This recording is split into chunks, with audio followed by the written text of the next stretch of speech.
One concern I had when we voted on the lockbox and the special transportation fund is that there wasn't the kind of teeth that was needed to truly prevent any of those funds from being raided in sort of future years.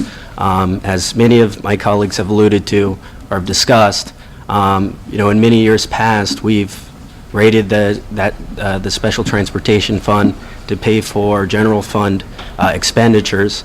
And so I think, people in Connecticut are really looking to us, and that if we're going to be making these massive investments in our infrastructure, that we're actually going to be utilizing those revenue sources for those specific purposes. Now, there's nothing in an existing statute that would prevent us from doing that. However, if we're going to create a constitutional lockbox amendment, we need to have a legal mechanism in place that, would provide the courts to solve any form of disputes as it relates to these to this fund. So, did your administration sort of consider, or did the governor's administration consider adding a provision to that amendment that would explicitly state that, say, the Supreme Court would look at any violation or misuse of that fund if, say, a citizen interest group or we collectively had a disagreement about that fund? It's not unprecedented, again, to have that. We have that with, when we, for example, resolve disputes relating to redistricting for congressional districts. The Supreme Court would take a look at that. So I think it's important that we do this to avoid any issues with the constitutional spending cap like we have in the past, where we kind of disagree on that. But again, has the administration considered adding a provision that would allow the courts to look at it? The short answer to your question, Representative, is no, we have not, because we don't believe that that provision is necessary. You are correct that the only place that the Constitution provides for original jurisdiction with the Supreme Court is in the case of a disagreement on redistricting. There are any number, obviously the Constitution itself, the claims can be brought with regard to the challenge of the constitutionality.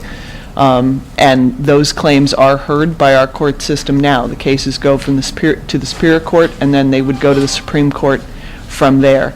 This is unlike the spending cap, where it required the legislature to take the extra step of defining the terms in that for that amendment to be effectuated. That is not the case that we have here, and there is nothing additional that is needed in this constitutional amendment in order for the courts to hear a case or a claim that the legislature or the executive branch has done something in contravention to the Constitution.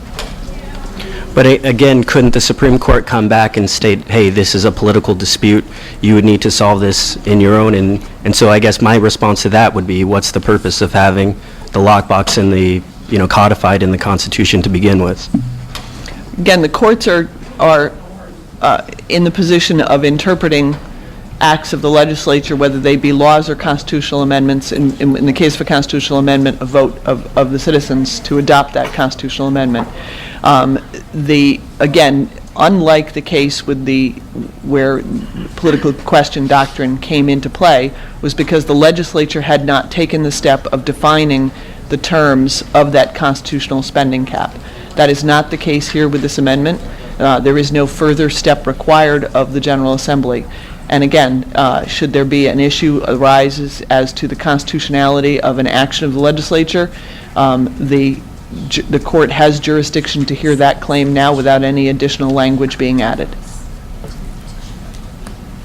Okay. All right, thank you.